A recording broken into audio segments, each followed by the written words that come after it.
नशामुक्त देश आणि नशामुक्त महाराष्ट्र करण्याचं स्वप्न घेत वसईत पतंग महोत्सव साजरा करण्यात आला। आजच्या तरुणांना नशेपासून दूर राहण्यासाठी तरुणांमध्ये असलेले पतंग उडवण्याचे क्रेज हेरून हा पतंग महोत्सव साजरा करण्यात आला। यावेळी शेकडो नागरिकांनी यात सहभाग नोंदवला। यावेळी आकाशात रंगबिरंगी पतंगांनी न्हावून गेला होता। वसईच्या सनसिटी मैदानात हा भव्य दिव्य कार्यक्रम आयोजित करण्यात आला होता। गुजराती परिवार Vasai, young star trust Virar, Vasai taluka ज्येष्ठ नागरिक संघ, Vasai taluka anti drugs brigade आणि the press club of Vasai Virar यांच्या संयुक्त विद्यमानाने हा भव्य कार्यक्रम आयोजित करण्यात आला होता। अबालवृद्धापासून अनेकांनी यात सहभाग घेतला।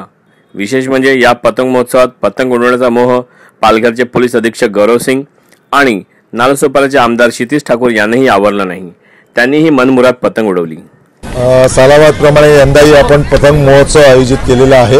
यंगस्टार ट्रस्ट विरार, गुजराती परिवार वसई, वसई तालुका ज्येष्ठ नागरिक संघ, Vasai taluka anti drugs brigade, press club of Vasai Virar यांच्या संयुक्त विद्यमानाने हा आम्ही गेले अनेक वर्ष पतंग महोत्सव सर्व जाती धर्माचे लोक एकत्र येऊन हा उत्सव साजरा करण्यासाठी आम्ही हा आयोजित केलेला आहे।